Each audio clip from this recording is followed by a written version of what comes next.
আমরা ফাইনালি পৌঁছে গেছি সেই নবাব সিরাজদৌল্লার সমাধি স্থানে। আর আমার পাশে যিনি রয়েছেন, যাকে বলা হয় নবাব সিরাজদৌল্লার দ্বিতীয় স্ত্রী অর্থাৎ লুৎফুন্নেসা, যিনি এতটাই নবাব সিরাজদৌল্লাকে ভালোবাসে, তিনি কলকাতা থেকে সরাসরি ছুটে চলে এসেছেন এই সমাধি স্থানে।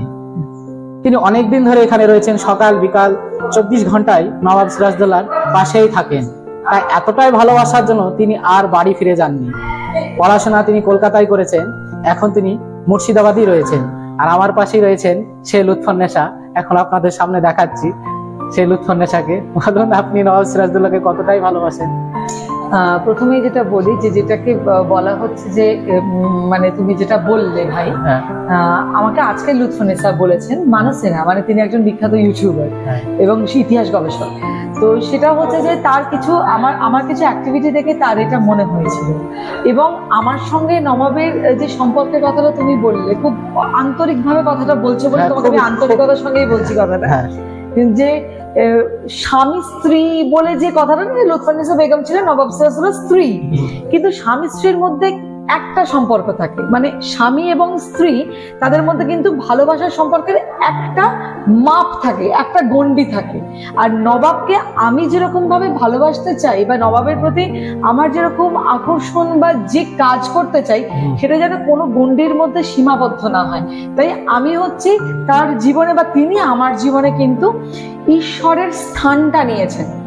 আমি যেহেতু হিন্দু ধর্ম থেকে আসছি, তার জন্য আমি শিব শক্তিকে খুব বিশ্বাস করি, কারণ যে কোনো নেগেটিভিটি ডিস্ট্রাকশন করেন শিব, এবং তার সঙ্গে যাকে আমি সারাক্ষণই মেনে চলি একই সঙ্গে, এবং যার সঙ্গে আমার যত রকমের পৃথিবীর অনুভূতি আছে সবটা রয়েছে, তিনি হলেন নবাব সিরাজ।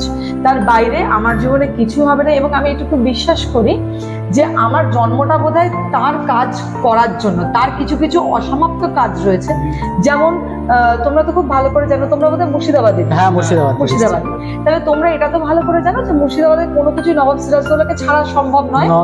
কোনো টিকিট, একটা টিকিট বিক্রি হবে না তাকে ছাড়া।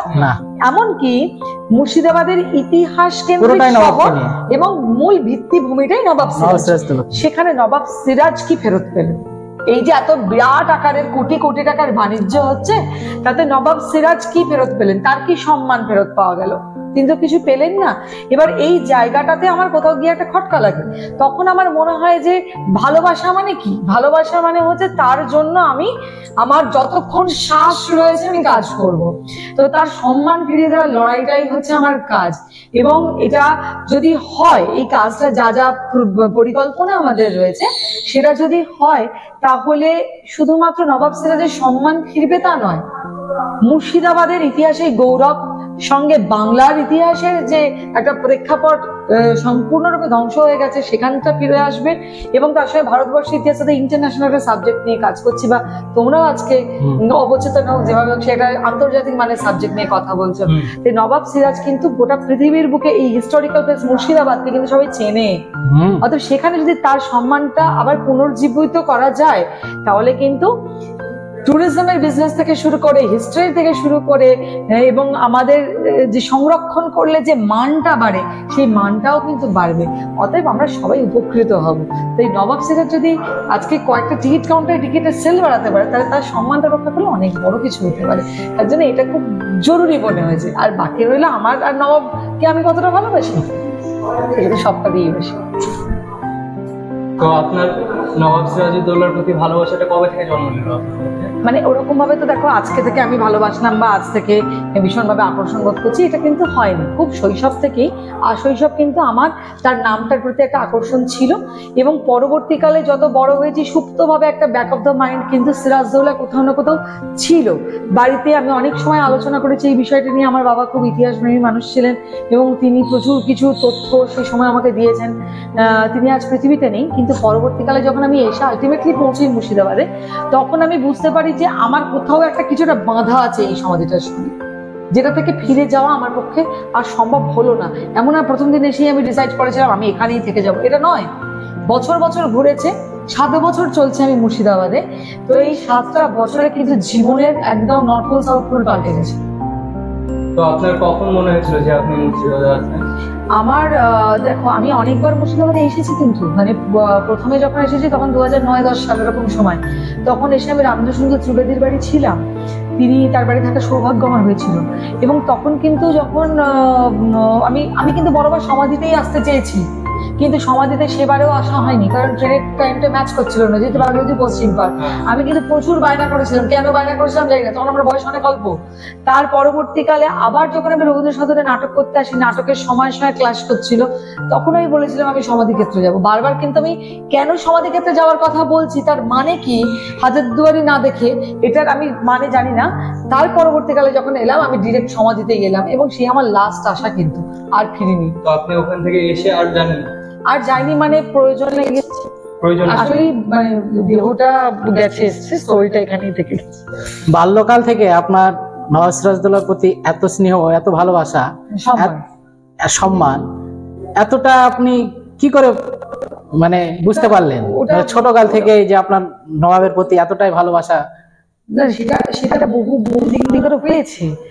ধীরে ধীরে ধীরে ধীরে সেটা বেড়েছে, বা ছোট অবস্থায় ছিল সেটা ক্রমশ বেড়েছে। সেটা ঠিক কোন দিন থেকে হয়েছে বা পার্টিকুলারলি কবে থেকে হয়েছে সেটা নয়, কিন্তু যেদিন থেকে কাজ করতে শুরু করেছি তখন আরো জানার তাগিদ হয়েছে, তখন আরো মিশে গেছি আর কি।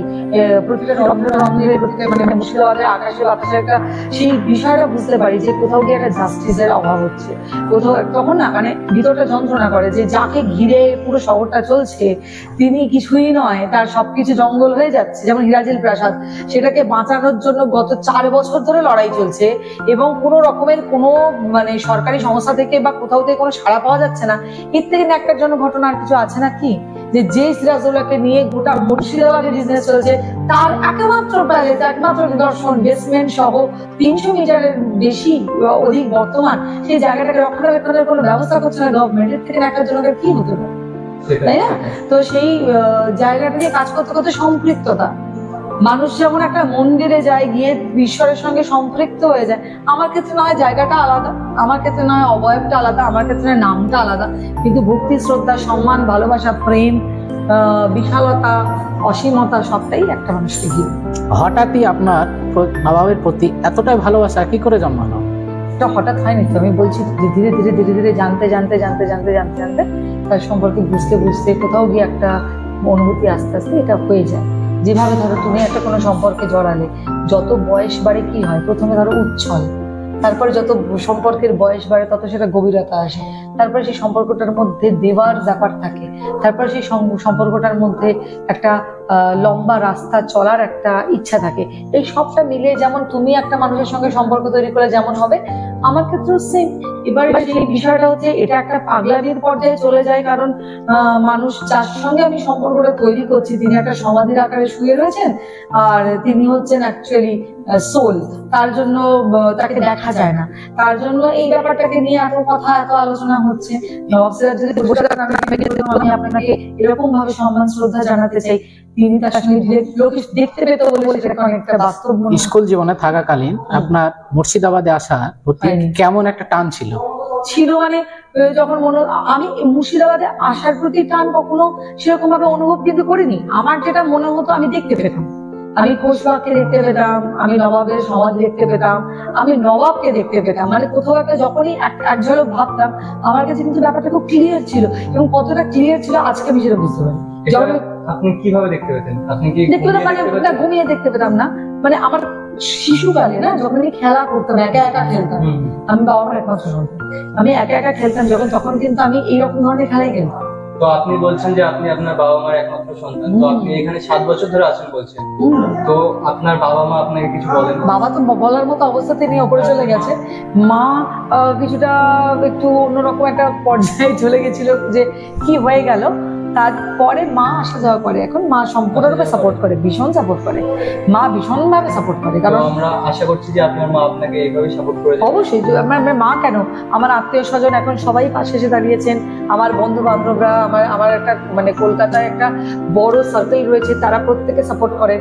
আর দেখো না আজকে তোমরাও সাপোর্ট করছো, অবশ্যই, তাই না? কারণ তোমাদের মুর্শিদাবাদে নবাব সিরাজে কিছু তৈরি হলে বা তার সম্মান ফিরে পেলে তোমরাও জানো যে এখানে অনেক মানুষ, আমরাও গর্বিত বোধ করবো, মানুষের কাজ পাবে, সব থেকে বড় কথা তুমি মানুষ বেকার রয়েছে মানুষ, একদম তুমি মানুষকে মাসে মাসে কত তুমি রেশন দেবে, কত কি করবে, তুমি যদি তাকে কাজ করার দিকে মোটিভেট করতে পারো তার থেকে বড় কিছু হয় না। আর এখানে কাজের একমাত্র সোর্স এই যে সামনে একদম ইনি, তো এনার ঋণ মুর্শিদাবাদ করতে পারবে না, কখনোই পারবে না, একদম পারবে না। তো আর যারা দেখো যে বাংলার বা ভারতবর্ষের পরাধীনতা ইনি কিন্তু প্রথম বারণ করেছিলেন যে ব্রিটিশদেরকে এরকম ভাবে এন্টারটেইন করো না, এরকম প্রশ্রয় দিও না, দিলে কিন্তু মুশকিলে হবে। সেই মুশকিলটাই কিন্তু হলো। একটা ছোট বয়সী ছেলের কথা কিন্তু শুনলো না, সবাই যে যার মতো করে সিংহাসনে ভাগ বাটোয়ারা করার জন্য সর্বনাশ করে দিল প্রায় 192 বছরের পরাধীনতা আমাদের। তো আপনার এই লড়াইটা কতদিন চলবে মনে হচ্ছে? যতদিন না নবাব সিরাজ তার সম্মান ফেরত পাচ্ছেন, যতদিন না নবাব সিরাজের স্মৃতিতে যা যা যেটুকু অংশ তার সঙ্গে জুড়ে রয়েছে সেগুলোর যোগ্য মর্যাদা পাচ্ছে, চলবে। আমার নিঃশ্বাস বেঁচে আছে, যতক্ষণ মানে নিঃশ্বাস থাকবে আমার লড়াই চলবে এবং আশা করছি যে একটু আগেই সরকার তৈরি হয়ে যাবে, আমরা দেখে যেতে পারবো। ইনশাআল্লাহ সেটাই হবে। আর যারা তোমরা ভিডিওটা দেখছো, দিদিকে তোমরাও অবশ্যই সাপোর্ট করবে। তো আমি জানি না দিদির নামটা কি, আমার হয়তো আমার নাম সমর্পিতা সিরাজ। সমর্পিতা সিরাজ, এই দিদিকে তোমরা সকলে সাপোর্ট করবে, দিদির পাশে এসে দাঁড়াবে। দিদি খুবই শ্রদ্ধা করে সিরাজদৌল্লাকে এবং আমরাও তিনাকে খুবই শ্রদ্ধা করি, অনেক ভালোবাসি তাকে। আর এটার দেখাশোনা আপনি করেন সিরাজের সঙ্গে? না, এটা তো আর্কিওলজিক্যাল সার্ভে অফ ইন্ডিয়ার পুরো সংস্থা, মানে পুরো জায়গাটাই বিরাট বড় সংস্থা, খুশবাগ আন্ডারটেক করা হয়েছে। কিন্তু সমাধিটাকে তো অবশ্যই এসে ওইটুকু আমাকে অন্তত তারা কিছু বলেন না। আমি এসে আগে ফুল দিয়ে সাজাতাম, সুন্দর করতাম, কিন্তু সেটা বারণ করা হয়েছে যে করবেন, কারণ যেহেতু এখানে হিন্দু মুসলমানের কোনো ব্যাপার নেই, এটা সম্পূর্ণ একটা আলাদা জায়গা। তো আমি সেটাও বারণ করেছে বলে আমি অবশ্যই আইন মেনেছি এবং যেটা করতে পরিষ্কার তো সব জায়গায় করা অধিকারের মধ্যে পড়ে। তো ওনারা কিছু বলেন না, কারণ যেটা আমি করছি তার জন্য আমি গোলাপ পানি দিয়ে এই জায়গাটাকে পরিষ্কার করে আতর দিয়েছি, যাতে নবাবের অন্তত সমাধি থেকে সেই সুন্দর খুশবুটা যেন একটা খুশবু। তো আপনার এই কাজটার জন্য আমার খুবই ভালো লাগলো। আর আপনার সঙ্গে এখন কে কে আছে? এখন কে কে আছে মানে আমার নিজের একটা সংস্থা রয়েছে, ট্রাস্ট, তাতে অনেক মেম্বার রয়েছে। আপনি এখানে একাই থাকেন? আমি এখানে আসা যাওয়া করি, আমি মুর্শিদাবাদ আমার পরিবারও থাকে, আমি মুর্শিদাবাদ আসা যাওয়া করি, কারণ আমি তো এখানকার স্টাফ নয়, কেউ নয়, আমি তো একটা সাধারণ মানুষ। তুমি যেমন ভিজিটার, আমিও ভিজিটার। আপনি খোঁজবাগে কতক্ষণ থাকেন? আমি দিনে এরকম ভাবে আসি না, আমি যখন মানে আমি সপ্তাহে তো আসতেই হয় আমাকে, যখন আসি তখন কোনো সময় মানে নির্ধারিত সময় নেই। সকালের দিকে চলে এলে সারাদিন কেটে গেল, কাজ থাকলে আবার আমি বেরিয়ে গেলাম, আবার কাজ শেষ করে হয়তো কোনো দিনে ঢুকলাম, কোথাও হয়তো গেছি, সেখান থেকে খোঁজবাগ চলে এলাম, এসে একটু নবাবকে সবকিছু জানিয়ে যাওয়াটা আমার ব্যাপার যে আমি এটা করছি, আশীর্বাদ করো, ছাড়া বা সম্ভব না। মানে বেঁচে থাকাটা হচ্ছে এখানে বাঁধা আছে, বেঁচে থাকা। আমি সবাইকে বলি যে যদি খুব একটা প্রতিবন্ধকতা দেখি তখন বলে যে সমাজটা যদি তুলে নিয়ে যেতে পারতাম ভালো, আমি আসতাম। হ্যালো বন্ধুরা, আমরা পেয়ে গেছি যে লুৎফুন্নেসাকে। তিনি এতটাই নবাব সিরাজদৌল্লাকে ভালোবাসেন যে তিনি কাজ করেন, বাড়ির কাজ করেন এবং তার একটা কোম্পানি রয়েছে। সে কাজ করা সত্ত্বেও তিনি এত টাইম দেন, মানে এতটা কি বলবো আপনাদেরকে, এতটা আপনি ক্লান্ত হয়ে যায়, তার সত্ত্বেও ক্লান্ত হওয়ার পরও নবাব সিরাজদৌল্লাকে তিনি কিন্তু ভোলেন না। ক্লান্তি হয় তার সত্ত্বেও এখানে এসে ওই এনার্জি ফিল করেন, মানে কেমন তাহলে ভাবেন, মানে এতটা কষ্ট করা সত্ত্বেও তিনি এখানে এসে নিজের অনুভূতিটা এতটাই কি বলবো আপনাদেরকে, আর বোঝাতে পারছি না, এটা ওনার মনের কথা, কি করে বলবো আমরা।